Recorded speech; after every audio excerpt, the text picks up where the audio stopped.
Hello and welcome दोस्तों, my blog Patidar blog में आपका स्वागत। दोस्तों, मैं हूं अपने खेत पर और सुबह सुबह आया हूं मॉर्निंग में कुछ काम कर लें घूमते हुए ऐसे ही। तो दोस्तों, मेरी ये मूंगफली की फसल हैं, इतनी बड़ी हो चुकी हैं और इसको निराई गुड़ाई भी हमने करवा दिया है, करपा भी लगवा दिया है दोस्तों। लेकिन अब बरसात का इंतज़ार है। कल शाम को आई थी थोड़ी बहुत बरसात, हल्की बूंदाबूंदी हुई थी दोस्तों। लेकिन जो मूंगफली के फसल हैं वो लगभग हमने 20 जून को बुआई कर दी थी। तो अब दोस्तों इसमें फूल भी कहीं कहीं आने लगे हैं मूंगफली की फसल के अंदर, और फूल आने लगे तो अब इसमें खाद बीज डालना है, लेकिन थोड़ा सा जो बरसात होगी उसके बाद डालेंगे दोस्तों। तो रासायनिक खाद का प्रयोग मैं दोस्तों बहुत कम करता हूँ, ऑर्गेनिक खाद का प्रयोग करता हूँ, रासायनिक खाद नहीं डालता हूँ। तो मेरे खेत के अंदर देखने में आपको ऐसा लगेगा कि बहुत ही बढ़िया देसी खाद हमने इसमें डाला है। मैं चाहता हूँ कि अपने खेत के अंदर दोस्तों, मेरे खेत के अंदर हम खोद के देखते हैं तो इसके अंदर केचुए भी हैं, क्योंकि मैंने किसी प्रकार की कोई दवाई का उपयोग नहीं किया है, खरपतवार का उपयोग भी नहीं किया है। तो किसान भाइयों, आपको भी इस प्रकार की दवाइयों का इस्तेमाल बहुत कम करना चाहिए, क्योंकि अगर आप खेत में ज़्यादा से ज़्यादा दवाइयों का इस्तेमाल करेंगी तो ज़मीन आपकी उपजाऊ से बंजर होती जाएगी, काफ़ी ज़मीन आपकी ख़राब हो जाएगी। तो आपको निराई गुड़ाई करना चाहिए लेबर लगा करके, और करपा से करप के फिर उसके बाद निराई गुड़ाई करें। और रासायनिक खाद का प्रयोग बहुत कम करें, जहाँ तक हो इस्तेमाल ना करें दोस्तों। तो आपका खेत उपजाऊ बनेगा और अच्छा रहेगा। ये मेरा पूरा खेत है मूंगफली का। उधर मक्की लगाई है दोस्तों, और उस खेत में तुलसी लगाई है, उधर भी मैं ले चलूँ आपको तुलसी दिखाऊँ अभी तक कितनी बड़ी हो चुकी है। उसको भी हमने निराई गुड़ाई करवा दी हैं और बिल्कुल साफ़ करवा दिया है। खड़ था, लेकिन काफ़ी ज़्यादा खड़ था दोस्तों। मेरे हाथ में एक खरपतवार के लिए ये हैं, जो मैं कहीं मेरे को अगर खड़ दिखता है तो मैं सुबह सुबह ऐसे काम करते रहता हूँ। ये खरपतवार हटाने की हथियार हैं, इससे हटाते हैं, और जैसे ही मेरे को दिखा तो मैं उसको यहाँ से हटा देता हूँ।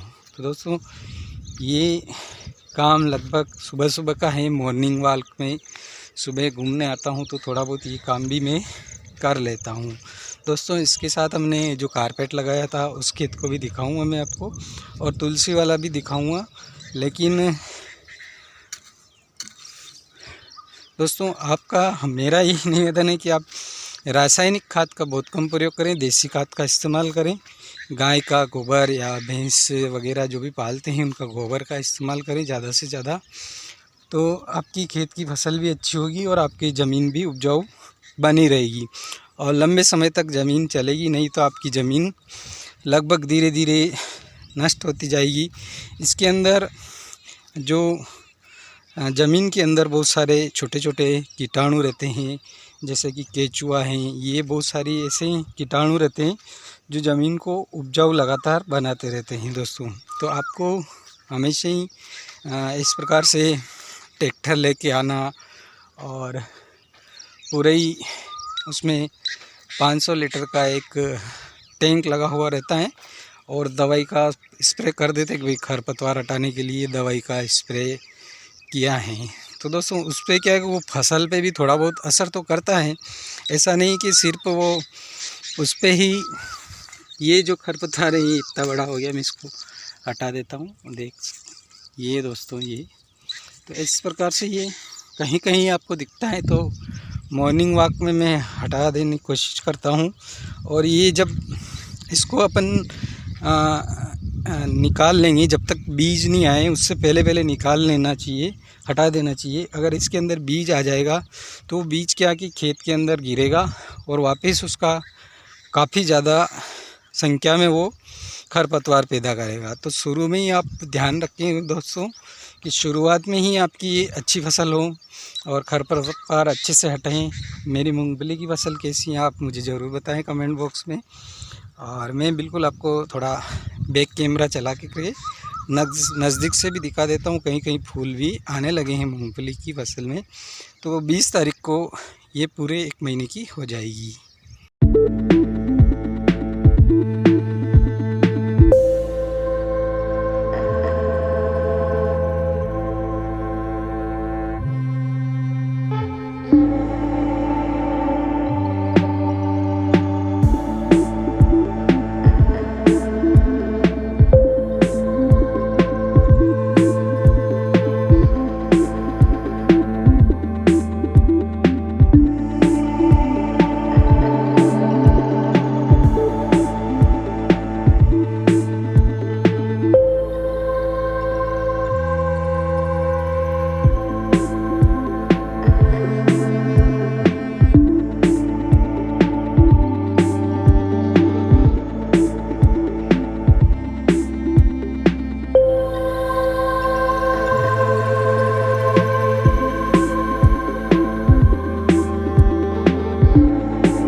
हमने पैक भी कर रखा है जाली लगा करके, ताकि अंदर किसी प्रकार का कोई नुकसान न करें। तो ये इस प्रकार से इंगलें लगा करके हमने जाली लगा रखी हैं। आप भी लगा सकते हो, कृषि विभाग से अनुदान मिलता है दोस्तों, तो आप कृषि विभाग में अपनी फाइल लगा सकते हो।